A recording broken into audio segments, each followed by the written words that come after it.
Welcome to Choice Classic Radio. Like us on Facebook, subscribe to us on YouTube, and help keep this show alive by donating at choiceclassicradio.com.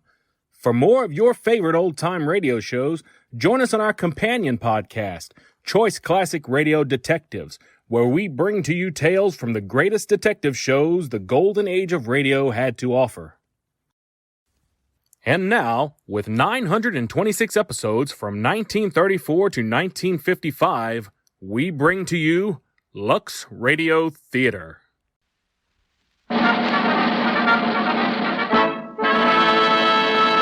From Hollywood, California, the Lux Radio Theater presents Madeline Carroll and Herbert Marshall in Romance.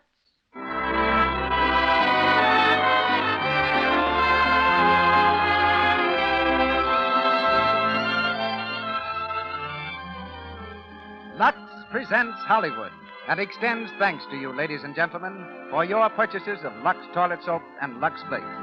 It is your loyalty to these fine products that enables us to bring you the Lux Radio Theater every Monday night. This evening, our cast is headed by Herbert Marshall and Madeline Carroll, starring in Romance, with Ralph Morgan and Claire Dodd. Walter Wanger, Hollywood's eminent producer, will be heard as special guest. Our music is conducted by Louis Silvers. And now, your host and producer. Ladies and gentlemen, Mr. Cecil B. DeMille.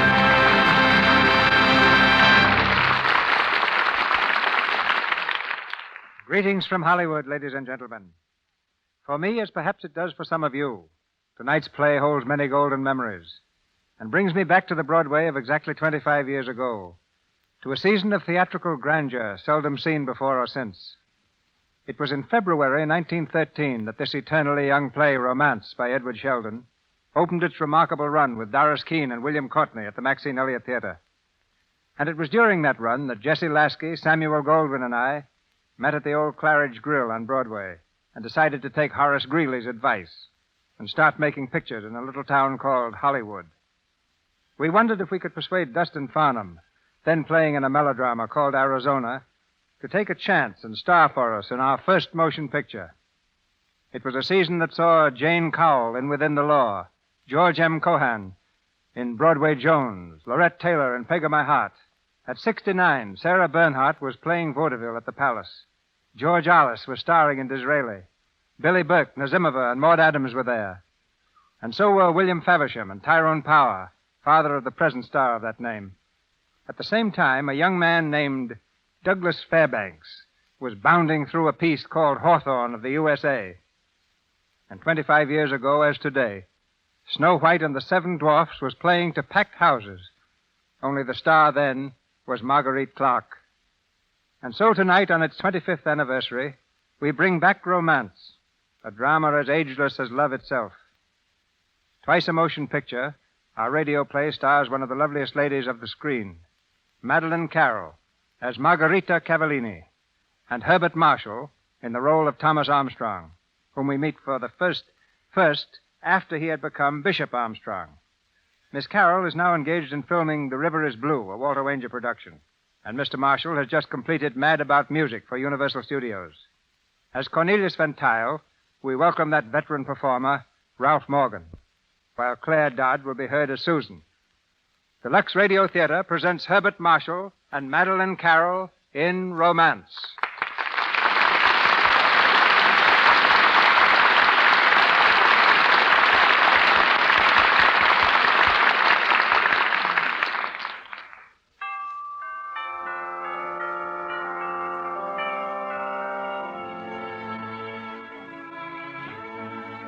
Christmas Eve in New York. In the library of a pleasant old house on Washington Square, Bishop Thomas Armstrong rests comfortably in his favorite chair beside the fire. Out of the corner of his eye, he watches his grandson, Gerald, who stands looking out of the window, a worried frown on his face. The silence is broken only by the ticking of the clock. The old bishop lights his pipe and blows a reflective ring at the high ceiling and speaks casually. Who is she, Gerald? What's that? I said, who is she? Who is? Who? The young lady who's causing you so much anxiety. Why, How did you know? When a young man comes to visit his grandfather on Christmas Eve and devotes the entire evening to cracking his knuckles and looking at his watch, I jump to the obvious conclusion. Who is she, Gerald? Well, as a matter of fact, there is someone. I was just debating whether to tell you about it. I'd like your advice, Grandfather. Thank you. A great many people have come to me for that, Gerald. It usually turns out, though, that what they were looking for was a sympathetic listener. Well, that's part of it, too. You see, I can't speak to Mother about it. Not yet, anyway, and, well, you'd better prepare yourself for a shock. You see, I'm going to be married. When? You're not surprised? No, not very. It's quite an old custom, you know. What's her name? Lucille Anderson. I don't think you've ever heard of her, but she's an actress.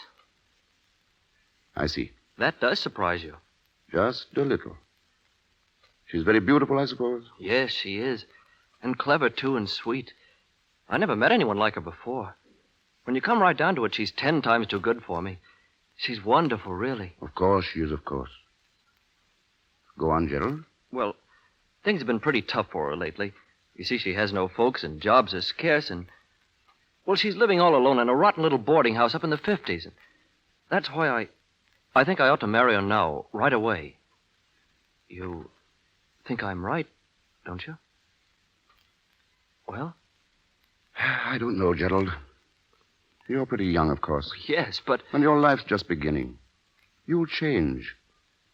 And there may come a time when you'll need more than any little actress can ever give you. You've got to be very sure, Gerald. But I am sure. Oh, I might have known I couldn't make you understand. You changed the minute you heard she was on the stage. No, I didn't, my boy. I didn't change. I only remembered. And I do understand, Gerald. Believe me. I don't see how you could very well. When you were my age, things were different. You were a minister. And ministers don't have emotions, is that it?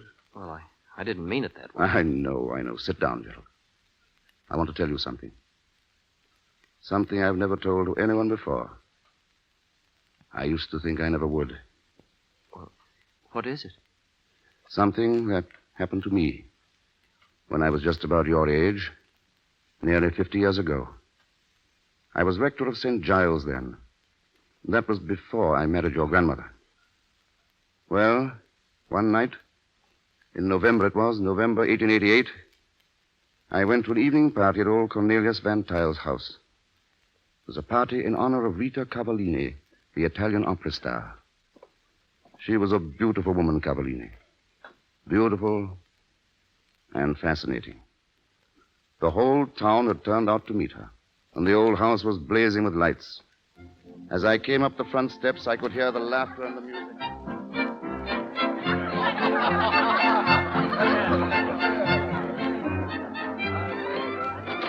Good evening, Mr. Armstrong. Evening, Joseph. Am I late? A bit, sir. Mr. Van Tile's been asking for you. Tom, where have you been? Oh, Susan. I thought you'd never get here. Uncle Cornelius has been pestering me to send a carriage around after you and... Tom, What? what's the matter with your eye? I? Your right eye. It's all red. Oh, that. Well, the regular Wednesday evening boxing class met in the gymnasium of the church. One of my pupils is on the way to becoming a master. Oh, Tom. And you know you're supposed to lend dignity to the party. And dignity it shall be. I'll present her with the left side of my face. Where is he? In the hall, sir. There's Uncle Cornelius. Good evening, Mr. Van Tile. Tom, I've been looking for you. How are you, my boy? Splendid, thank you. Well, have you met her yet? Cavallini, no. Well, you must, of course. I'll see if I can pry her loose from her admirers. I'll be back in a moment. Well, shall we get some supper? Cavallini first, supper afterwards. Business before pleasure. You're not very keen on this, are you? What? Being presented to the great Cavallini. Well, it's a little out of my line, if that's what you meant. Well, I'm glad you're here, even if you aren't. You can help put the gossip brigade in their places. They've started already. On Cavallini? Yes, they've been whispering all sorts of things about her. Tom, I want you to be very nice to her. You will, won't you? Of course I will. Well, come along then and have some supper. It'll be hours before Uncle Cornelius gets her away. I can dance, Madame Cavallini. I remember distinctly. But Madame Cavallini promised it to me. Per carità, signori. I have done so very much tonight. Gentlemen, if you please. Madame Cavallini is tired. If she's to sing again tonight, I think she ought to rest. Si, I really think so. Thank you so much, signori.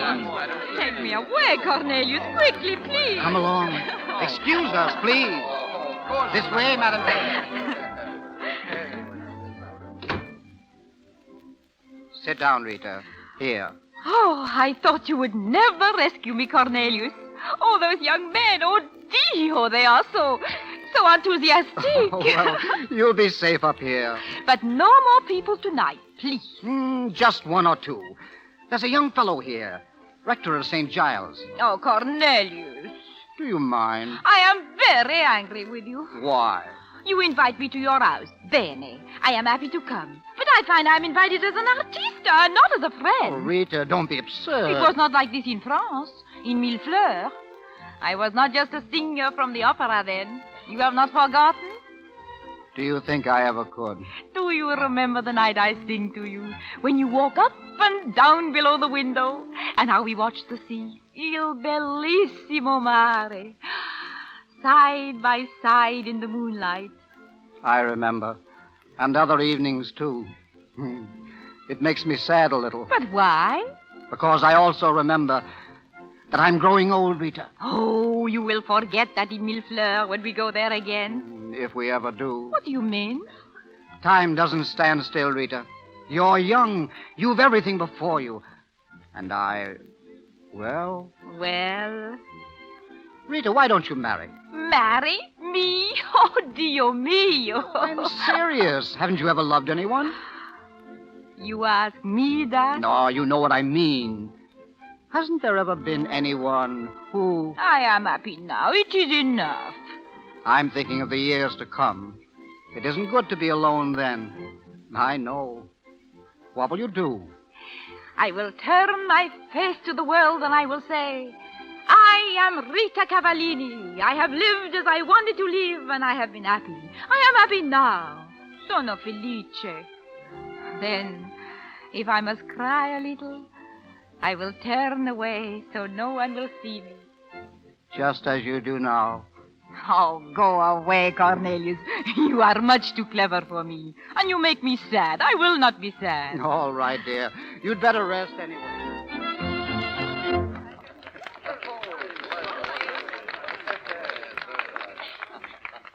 Are you, sure Mr. Van Tile isn't in the drawing room, Joseph? Quite sure, Mr. Armstrong. I'd like to see him before I leave, but... Oh, well, I'll wait.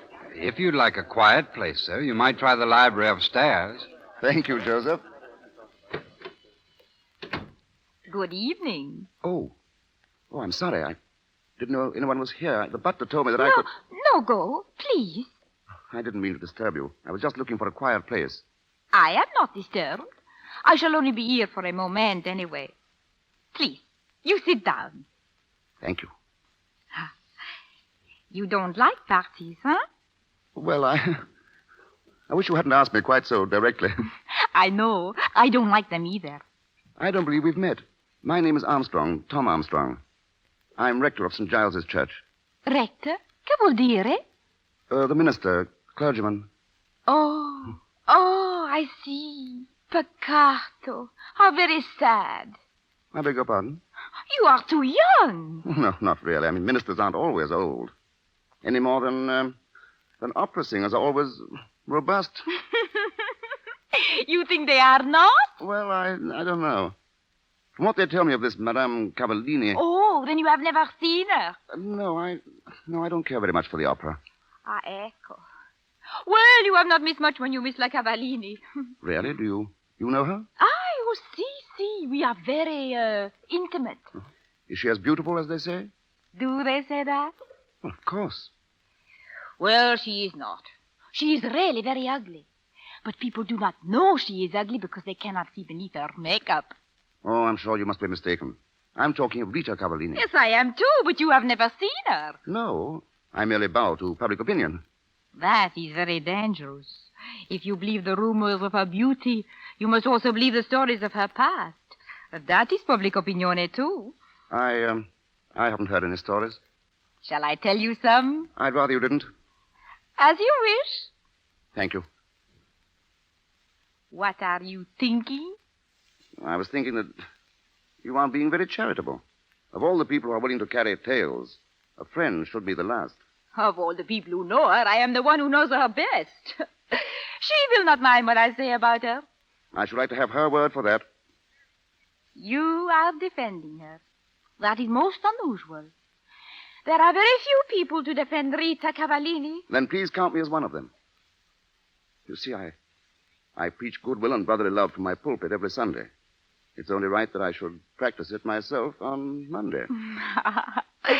And you would like me to practice it, too. That's the general idea. Then you have my word, Mr. Armstrong. Never again will I speak badly of Rita Cavallini. You made a very sudden reformation. Very sudden, Poverina. They're ready, dear. Oh, you here, Tom? Yes, Is it time, Cornelius? The guests are waiting. I told them you were going to sing your aria from La Singara. But I sing La Singara tomorrow. Well, should we call this a rehearsal, then? Si. You will excuse me, Mr. Armstrong? Grazie.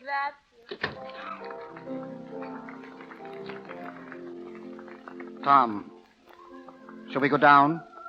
I'd like you to hear this. I'm sure you'll enjoy her singing. Tom, what's the matter? Is there anything wrong? Mr. Van Tuyl, I feel very, very silly.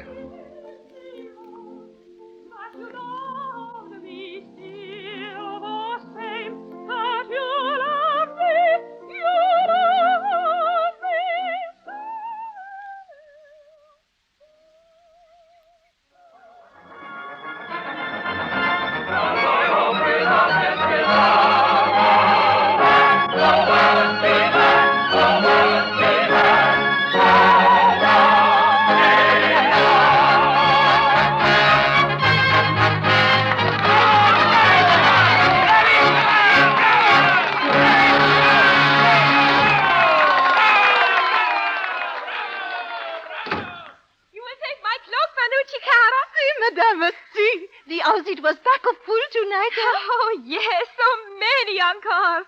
I am very tired, Vanucci. Madame, you are the visitor. Good evening. Oh, Mr. Armstrong. Hope you don't mind my coming back here. Oh, no, certo, no. I felt I owed you an apology. For last night, I mean. I must have sounded rather pompous. Oh, we will forget last night. It was my fault. I should have told you who I was. I should have known without your telling me. But you had never seen me. I've corrected that. I heard you sing tonight. You were wonderful. Oh, grazie, mille grazie. Well, You are not going so soon. I live downtown, you know. It takes quite a while to... My hotel is there. I will drive you in my carriage. Well, that's very kind of you. Will you wait? I shall only be a moment.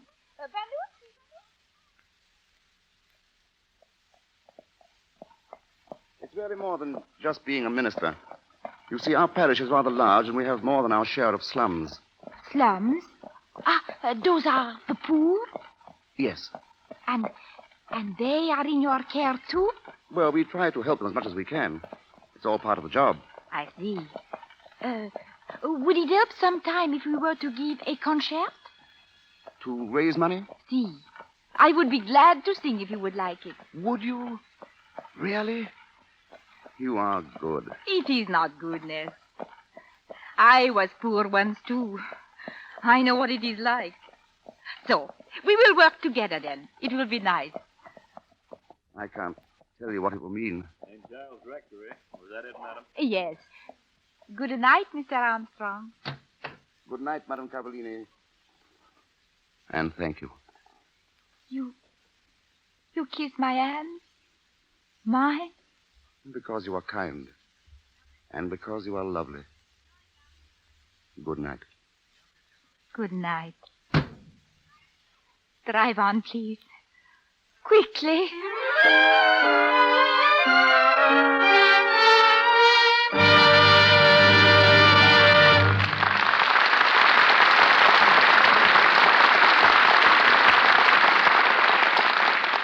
After our brief intermission, I want to introduce a man who's been creating quite a little stir around here. Just between us, I mean among the ladies. He's dark, handsome, and mysterious. Who are you anyway, stranger? I'm the charm man. So I've noticed. But do you think you ought to boast about it? I don't mean what you think. I mean I tell the ladies how to rate their charm. Rate it? Yes. Figure up how much they have in actual percentages. No wonder you interest the fair sex. Can you tell the ladies in our audience how to do that? Yes, I can. They can rate themselves or have someone else do it. They'll need pencils. Pencils? All right. Are you ready, ladies? Go ahead, Mr. Charm Man. A perfect charm score would add up to 100%. Ready? I'll give you the top percentage allowed for any one charm, and then you give yourself as much of that as you think you deserve. Ready now? A really beautiful figure rates 40%. Mark down what you deserve. Got it? All right. Smooth, well-kept hair rates 15%. Got your percent? Exceptionally nice eyes rate 15%. Good teeth rate 15%. Smooth white hands, 15%. Hold on a minute, Mr. Charm Man. That adds up to 100%, and you haven't even mentioned a lovely complexion. You've got to remember this is a Lux toilet soap broadcast, and we think a lovely complexion's the most important charm of all. Well, don't get excited, Mr. Ruick. I agree with you perfectly. There's a very good reason why I don't put clear, smooth skin on my chart. Yes? What is it? You see, Mr. Ruick, the point is that unless a girl has clear, smooth skin, there's just nothing I can do for her. I have to call this whole charm rating thing off. Thank you, Mr. Charm Man, but I'm sure that isn't going to frighten the lovely ladies in this audience. They know how to keep skin soft, smooth, attractive, how to guard against the choked pores that cause cosmetic skin, dullness, tiny blemishes, enlarged pores. They remove dust and dirt, stale rouge, and powder thoroughly with Lux Toilet Soap's active lather before they put on fresh makeup and always at bedtime. You see, they know Lux Toilet Soap is the mild, pure white soap that 9 out of 10 screen stars use to guard their million-dollar complexions. And the ladies in this audience are pretty and wise. We return now to Mr. DeMille and our play. We continue with Romance, starring Madeline Carroll and Herbert Marshall with Ralph Morgan.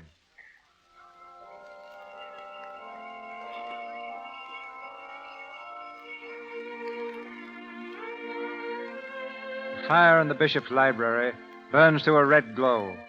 The old man has paused in his story, looking thoughtfully into the flames. Now he turns to his grandson, and in a low voice picks up the thread of his old romance. And so we planned the concert together, Rita Cavallini and I, almost 50 years ago. We saw a good deal of each other for a few weeks. We became very good friends. It was more than friendship, but I didn't know it then. One evening, a few days before Christmas, Susan came here to the rectory to speak to me about some church affairs. She was sitting near the fireplace, almost where you are sitting now. That just leaves the decorations for the church. Mrs. Vander is taking care of those. I think that's all, except for the midnight service on Christmas Eve. Have you decided about that, Tom? Tom. Oh, I'm sorry. What did you say, Susan? About the midnight service on Christmas Eve. Oh, yes, I thought I'd arrange for the choir to sing carols and a procession to the church. We could start over on West Broadway. Is there anything I can do for you on that?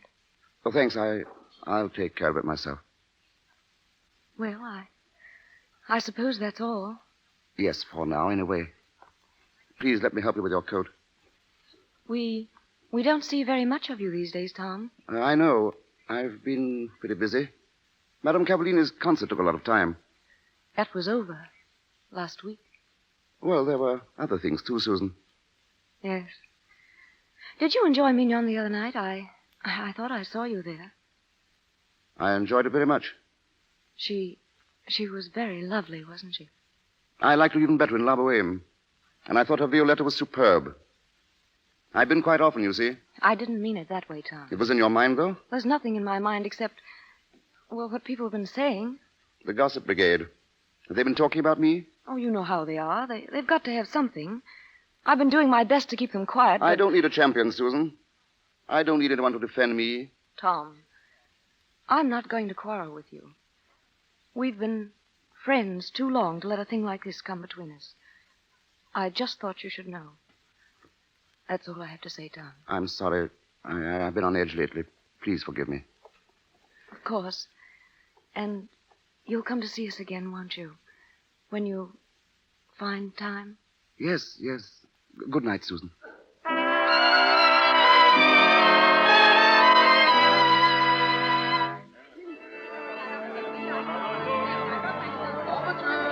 Overture, ready, madam. Overture. Presto. We must hurry, madame. Overture, the boys say. I am ready, cara. My scarf, please. The scarf, where is it? Go away. It is too late. Go away. No. Open the door, Vanucci. But, madame. Open the door, please. Hello. Cornelius. I thought you... Come in, avanti. Well, you seem a little disappointed. Were you expecting someone else, Rita? Perhaps. Sit down. I'd like to speak to you alone for a moment. May I? Vanucci, will you wait outside, please? Si, madame. Could you not come to my hotel, Cornelius? I could have, yes. But I may be wrong. I had an idea I might not be received there. Maybe you are not so wrong. And you know why I've come, Rita. I think so. Rita, I have always had a very fond hope that someday Susan and Tom Armstrong would be married. Yes? A month ago, I took it for granted. Right now, I'm not so sure. Has Tom asked you to marry him yet? No. And if he should? I would refuse him. I'm glad of that, Rita. For both of you. But why do you lead him on, then? Is it just that you're amusing yourself at his expense? See, it is very amusing, Cornelius, to feel your heart torn in two, to lie tossing each night in the darkness, waiting for sleep which never comes, to want with all your heart what your heart forbids your having, to know that tomorrow will be empty as today, and every day long into the years. It is very amusing, Cornelius. You love him that much? I, who have been so wise. It is very funny, isn't it? What will you do, Rita? I have my passage. I sail for England Thursday. Does he know? I have not told him yet. I have promised to see him again the day before Christmas. Overture's almost over, Madam Cavallini. You will excuse me? Wait. If you sail Thursday, that's Christmas Day. You can't sail on Christmas, Rita. They are the same, Cornelius. All days are the same.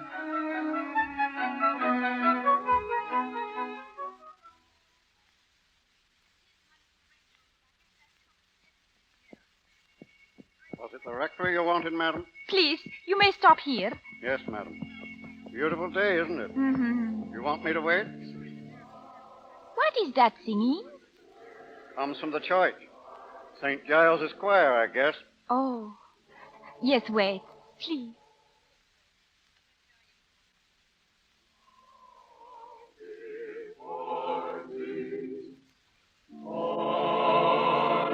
Will the altos come in stronger on this section, please? A little more. Mr. Armstrong. Yes? There's a lady just came in the back of the church. Someone to see. Oh. Will you take the rest of the rehearsal? Yes, sir. Rita, I didn't expect you so soon. You must not let me disturb you. Oh. No, it's quite all right. Shall we go into the rectory? If you want. We can cut across the garden.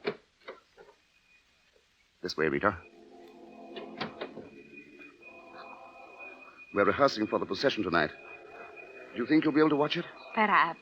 I am usually tired after the theater. Oh, well, you'll probably be able to hear it from your hotel.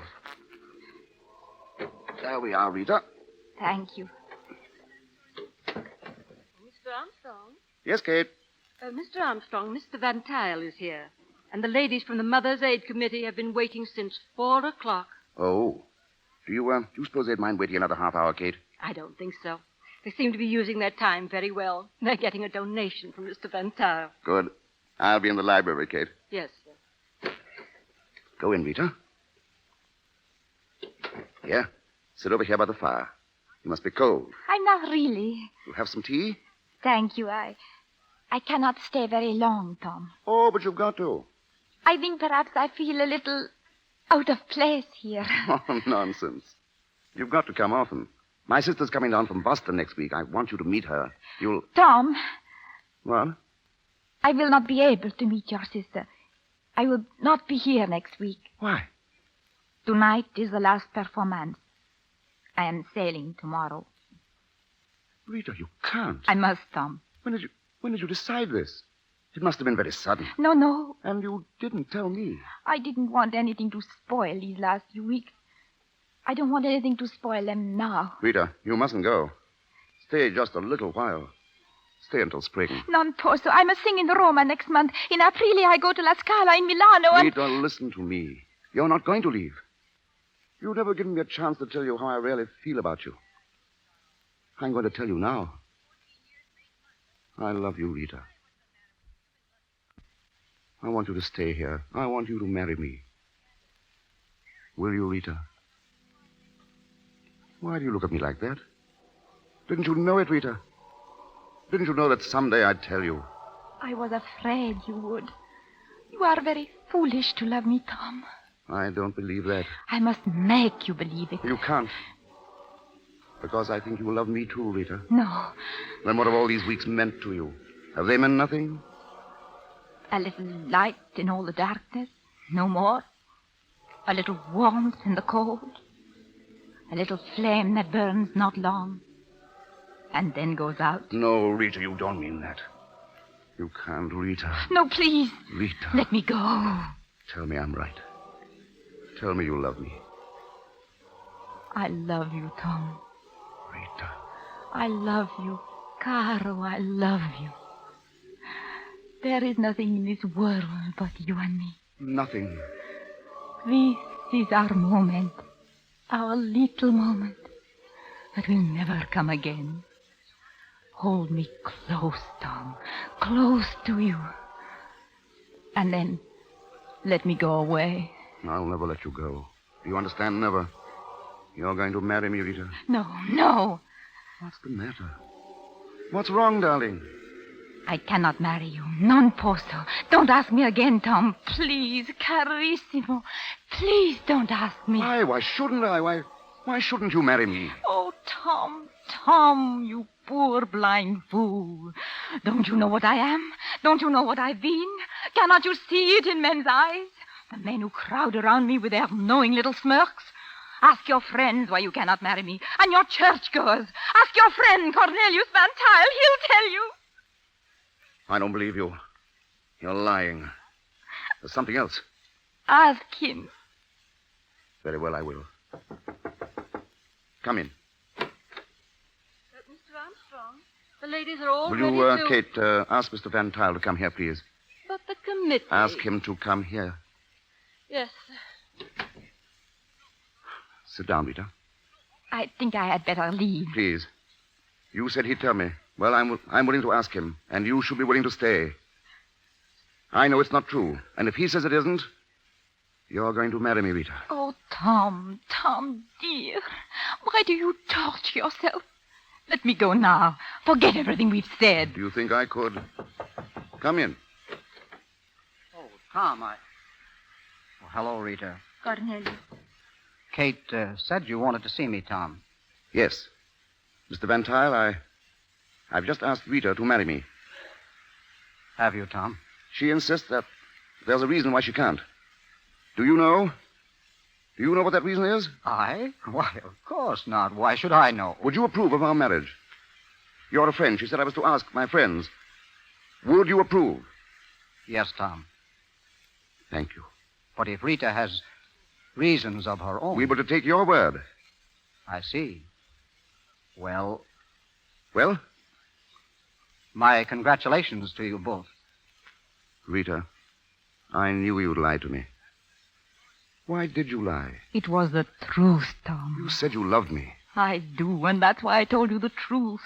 That's why I'll tell it to you now. You believe Cornelius when he says he know no reason. Don't you see he's only being kind to me? Don't you see that he's the one who's lying? Ask him about Millefleur. He was there. I was there. Ask him. I spoke to you about the look in men's eyes. Ask him about that. He was one of those men. Rita! Is this true? Is it true? I wish I could make you understand, Tom. I'd have given anything in the world to have spared you this. I don't want your pity. Let me alone. Get out. Both of you. Oh, Tom, if only you had listened to me first. Why did you make me tell you? We would have said goodbye. Everything would have been so sweet. Now there is nothing but pain and bitterness. Goodbye, Tom. And thank you for having loved me.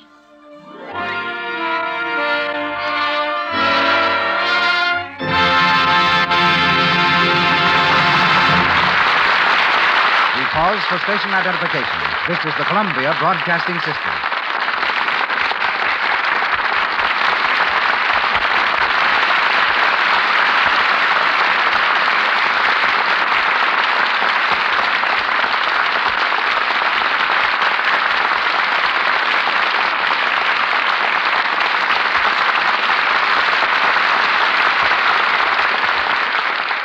Madeline Carroll and Herbert Marshall return shortly for the third act of Romance. Next to a good friend, give me an honest enemy. Or if I'm to have both, give me Walter Wanger.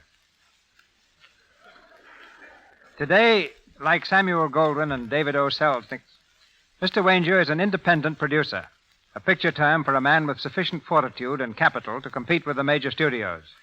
A man who makes his own films under his own roof and has his own stars under contract. Distinguished for three things: his pipes, his polo, and his pictures, Mr. Wanger brings to the screen a youthful vigor and originality that's won him the admiration of his contemporaries and the gratitude of the public. For 15 years, he's been alternately my business ally and competitor. But however the tides of business may have swung us, we've managed to remain the best of friends. And you can now prove the quality of your friendship, Walter, by giving me the $120 you owe me. I'm terribly sorry, C.B., but I didn't quite hear you. Now, perhaps your ears will prove a little sharper if I ask you to remember a certain night in New York some years ago when you and 10 other gentlemen tended me a dinner party. Oh, that's better. Of course I remember. And if I may say so, it was all my idea. You had entertained us so lavishly at your ranch that we just thought it'd be nice to reciprocate. And after dinner, you all went to a prize fight, but I had a cold and had to go to bed? Oh, yes. How is your cold? Oh, much better, thank you. And all of you left in such a hurry that I found myself in the unique position of having to pay for a dinner party given in my honor. The bill was $120, and if you don't mind, I would... Nobody can hear a word you're saying, C.B. I must say, as a producer, your diction doesn't set a very good example. And you can prove how good a producer you are by producing $120. Oh, well, never mind. I suppose you are my guest. What would you like to talk about? Well, as a rule, producers always talk about how good they've been. Let's you and me be different and talk about how bad we've been, at times. Walter, you're always a leader in new ideas, but I think that idea is terrible. Oh, you do? Speaking of poor ideas, did you happen to see a picture quite a few years ago called Four Frightened People? Now, who made it? You did. Oh, did I? Oh, so I did. That was very funny. After making it, I thought of changing the title to Five Frightened People. I was the fifth. But what about that super colossal idea you made, the President Vanishes? That was also an artistic success. After seeing it, I packed my bags and left a note telling them to change it to Wanger Vanishes. But seriously, C.B., I only hope that by the time I've spent 25 years trying to pull them out of the hat, that my record of hits will be half as brilliant as yours. Thank you, Walter. And I meant what I said about your being the top new idea man. The industry will never get enough of your courage and foresight. Thanks. And speaking of ideas, apparently you had a great one in The Buccaneer. Oh, have you seen it? Of course not. Oh. Do you think I'll stand in line for 3 hours? You can't get near the box office. No, Lafitte was a great pirate. You might get some ideas. Tell me, What pictures are you working on now? Well, by this time next year, I hope to have completed 8. Among them, a story on modern Spain called The River is Blue, starring Madeleine Carroll and Henry Fonda. Then there will be a screen version of Vincent Sheehan's autobiography, Personal History. Another one with Charles Boyer and The Arabian Nights. They sound fascinating, Walter. But a couple of those pictures may not be so well received abroad. Does censorship scare you? Do you think pictures would be better if regulations were stricter or more lenient? I've no particular complaint along those lines at all, C.B., except that I must say I feel we deserve the same freedom as the press. But certainly, crudeness and vulgarity have no place in motion pictures. I agree with you 200%. Besides, with so much Lux soap around my studio, how could our product be anything but clean? That's right, Walter. Give credit where credit is due. Well, I just wanted you to know that Lux soap is part of our official equipment. But getting back to pictures, what are we going to do, C.B., when it seems that the greatest stars of the moment are the Seven Dwarfs and a woodpecker's pantry called Charlie McCarthy? Well, we'll do what we've always done, Walter. Find new stars, like those you're now cultivating. Louise Platt, Tim Holt, Marla Shelton. But doesn't it take more than a producer to make a star? It's the public who really makes them. And you who are listening now can help Mr. DeMille and me and every other producer if you'll do simply this. When you see a newcomer on the screen, or someone who isn't so new but whom you think should be given more of an opportunity, just let your theater manager know your opinion or send it to us direct. You don't want to see mediocre pictures, and we don't want to make them. You'll minimize them by letting us know what type of pictures you want to see and the people you want to see in them. Thank you. Good luck to your 8 pictures, Walter. And I'll forget the $120. Our play, starring Herbert Marshall and Madeleine Carroll with Ralph Morgan, continues.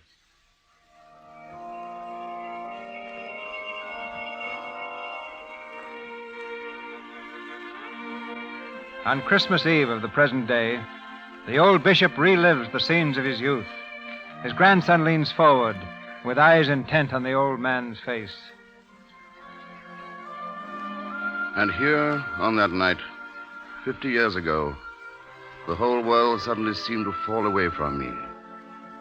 They left, Rita and Van Tuyl, and I sat here alone with my thoughts and the broken pieces of my life.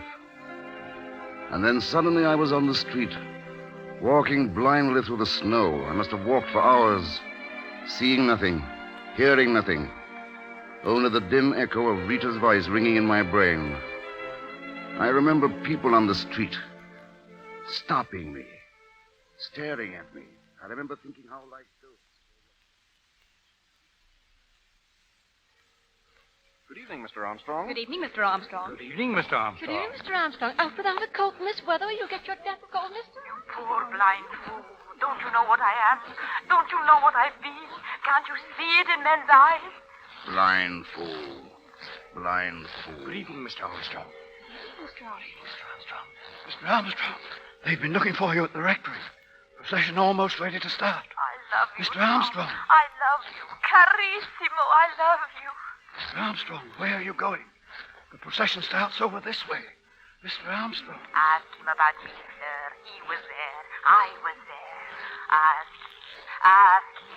Ask him. Ask him. Ask him. Ask him. Blind fool. Blind fool. Good evening, Mr. Armstrong. Fool. Fool.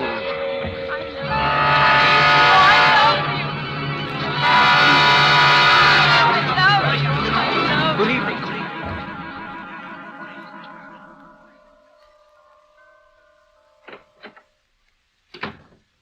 Let me take your coat, Rita. Here, sit down, dear. You must be tired out. It is good to be home again. I left a message at the desk that you were not to be disturbed. You were magnificent tonight, Rita. Did you hear them cheer? 20 minutes.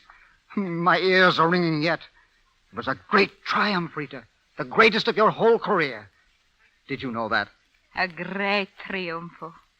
Tomorrow they will have someone else to worship. A month from now, they will not even remember my name. Si, un gran triunfo. Rita, you didn't always feel this way. Things were different then. Something happened to me this afternoon, Cornelius. Something went dead inside of me. I'll never really live again. You will, Rita. Don't think I'm being hard, but time has its own way of healing wounds. I know time heals everything. But will it take that look from his eyes when I told him, Cornelius? Can time give him his youth again, his smile, his light heart? Even that, Rita, believe me. And for you, there's work. And perhaps in Millefleur, perhaps we can find that magic again, Rita. You and I. No, Cornelius. Why not? Why can't we try? Don't you know? That part of my life, it's over. It's finished, Cornelius.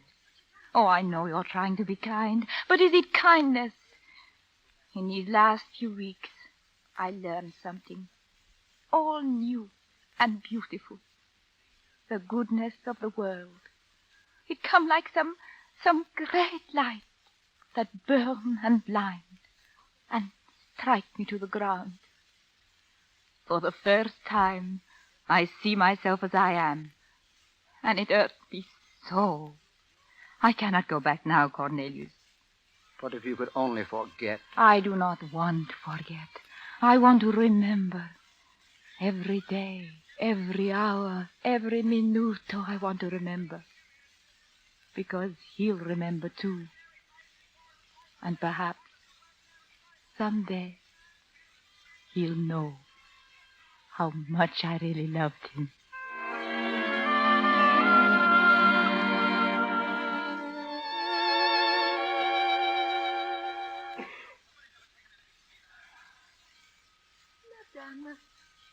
Madame Cavallini, it is almost midnight. You are going to sit up more? Ivanucci. But if we are to sail tomorrow... I am not tired, Cara. No, madame. Feel so nastanka. Have you finished with the packing? Almost. Then go to bed. I will not need you any... Tom! Tom, why did you come here? Vanucci. Si, madame. Tom, what is it? Why do you stare at me? Your hair is wet. Have you been walking in this snow? Yes. Yes, I've been walking. I was thinking about you and praying for you. Praying for you in the twilight, in the evening, in the black night. Praying for me? In my prayers, I felt a hand here on my arm. Someone stopping me to speak. And I looked down, and it was you. Tom. I heard you crying as I ran away. Ran I don't know where. Till I saw lights and people. And then a beggar woman standing at the curb held up her hand. I gave her something. She thanked me. With your voice. Tom, you mustn't. I saw you walking by me in the streets and looking at me out of windows. I couldn't move. You were so thick and close around me. Then it began to snow, and I thanked God, hoping it would blot you from my sight. But each snowflake was a tiny face. Your face. Thousands and thousands of you swirling in your devil's dance by the glare of the street lamps. And not one spoke. You looked at me imploring, speechless. Then suddenly I knew. You were begging me to bring your soul to God before it was too late. Tom, you frighten me. Everything is over between us, seared away. But I am still a minister of God, and you are a woman who needs my help. Our love is gone. But I offer you another. The love I bring you tonight is God's alone. Don't, please. You don't know what you're saying. Hold out your arms to him. Open your heart to him. For though your sins be as scarlet, they shall be white as snow.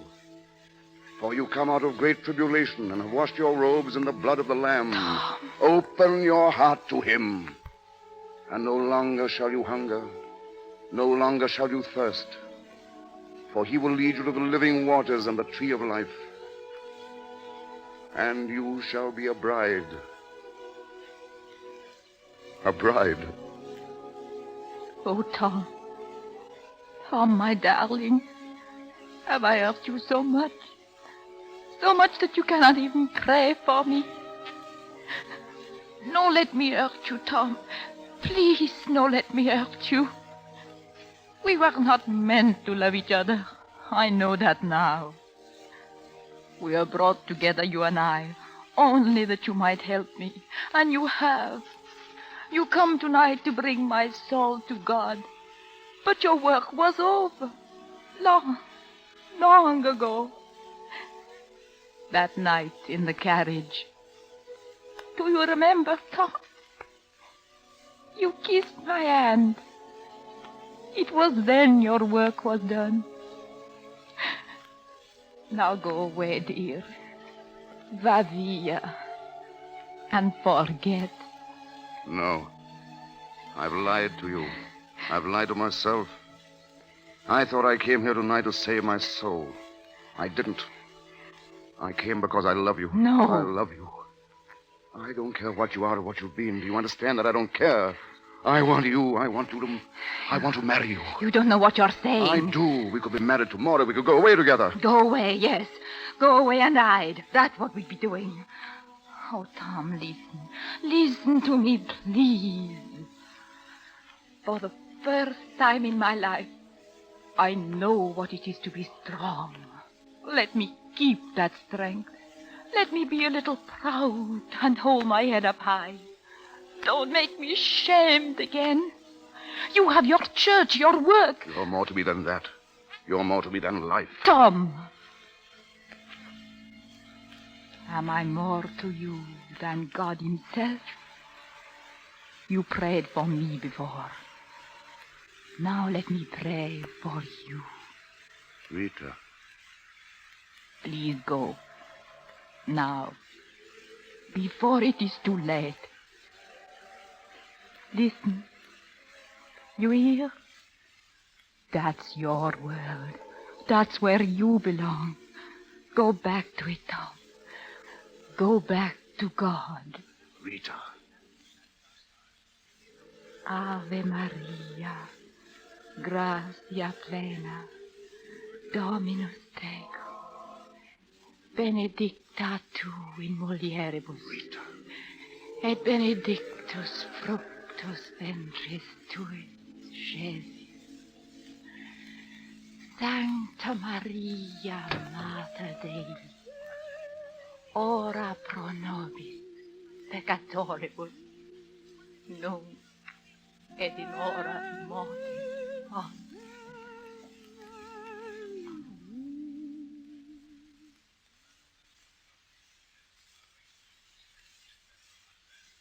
That is how I remember her. Standing there with her eyes closed, her head thrown back, praying for me. I never saw her again. Some years after, I married Susan, your grandmother. She made me very happy, Gerald, all my life. And Madame Cavallini, where is she now? She went back to Europe that Christmas Day in 1888. She sang for a few years more in Berlin, in Paris, in Italy, and then she died. She was a great woman, Gerald. I think you were pretty fine, too. Nonsense. But I hope you understand now that I haven't quite forgotten what it feels like to be young. Grandfather, I've been a fool, but your stories helped a lot. I know now what I'm going to do. Do you? I'm going to marry Lucille just as soon as I can get hold of a license. What? Oh, but that wasn't why I told you the story. I know. But I hope you don't mind. No, Gerald, I don't mind. Thanks. Good night, Grandfather, and Merry Christmas. Merry Christmas, my boy.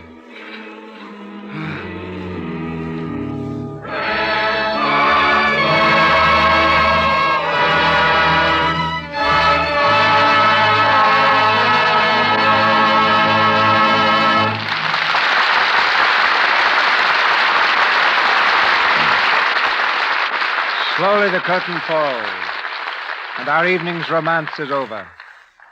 Not since a year ago last December, when we presented Cavalcade, have we had the pleasure of hearing from Madeline Carroll and Herbert Marshall together and as themselves. To their native England, Hollywood owes a great debt for giving us not only two superb performers, but two very charming people, Miss Carroll and Mr. Marshall. Thank you, Mr. DeMille.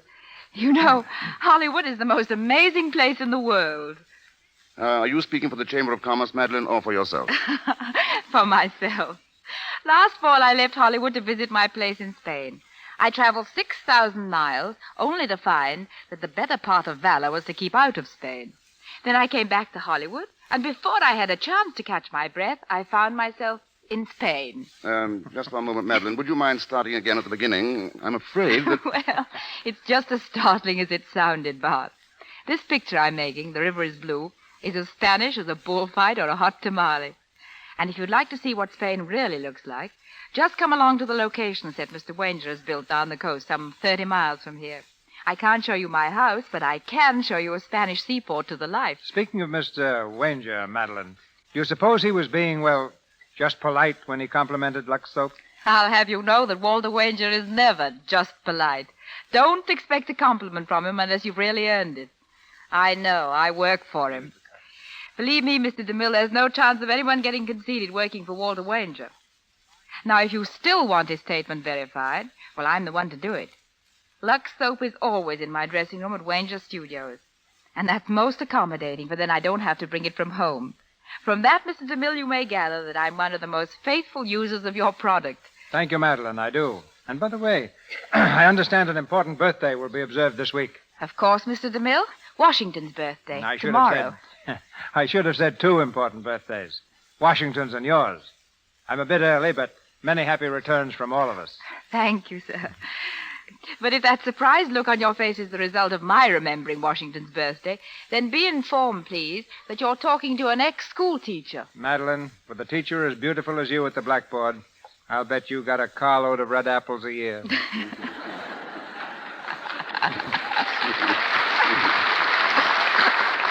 That I wouldn't know. My career as a school mom lasted only 3 months. But that was long enough to find out, Mr. DeMille, that your old hometown of Washington, North Carolina, was the first town in the United States to be named after Washington, way back in 1775. I hardly blame them for changing the original name, Madeline. The town was first called Forks in the Tar River. As for you, Mr. Marshall, while I know you never taught school, I'm sure your impressions of a man like Washington would be interesting to all of us. Well, C.B., you see, when I first came to this country, I felt rather sorry for myself. It was all so new to me, so strange and different. But as I became acquainted with America, with its vigorous, romantic background, I was able to see it as I think so few Americans are privileged to see it. To so many Americans, it's an old, taken-for-granted story. Valley Forge is an old story. Something to be learned in grade school and then filed away in the distant cabinets of youthful learning. May I suggest in all humility that someday all of you dust it off and read it again. The story of a solemn man torn with pity for a starving, ragged rabble of freezing skeletons once dignified by the name of army. A man heckled and tormented and abused by those who had given him a command he had not sought. A man facing enormous odds, robbed by defeat of everything but a dream, a vision of a new land. Washington turned that dream into a truth, and in so doing, lifted his name to immortality. And now, C.B., my thanks and good night. Good night, Mr. DeMille. Good night, Madeline. Good night, Bart. That was finally said. Louis Silvers appeared through courtesy of 20th Century Fox Studios, where he was in charge of music for the new picture, The Baroness and the Butler. Mr. Marshall's latest RKO film is Breakfast for Two. And now, here's our producer. Like tonight's story, the play we bring you next Monday evening comes to the radio, backed by an enviable record of success on stage and screen. Its title, Forsaking All Others, the romance of a modern girl jilted on her wedding day. The girl will be played by one of the most talented dramatic actresses in Hollywood, Miss Betty Davis. And co-starred with her will be Joel McCrea. And resuming the part he played in the Broadway production, Anderson Lawler.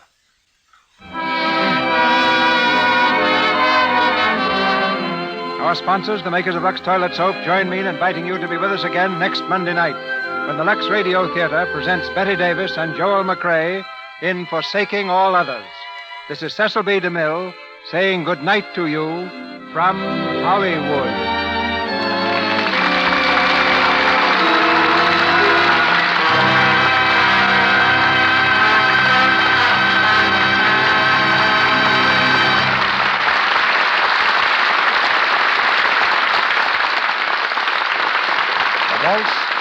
Schönbrunner, heard tonight, is from the collection Waltzes of Vienna. This is the Columbia Broadcasting System.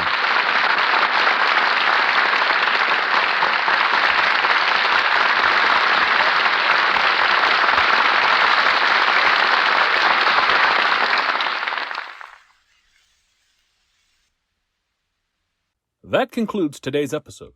We'd like to thank you and remind you to donate at choiceclassicradio.com. Remember, your donations make episodes like this possible.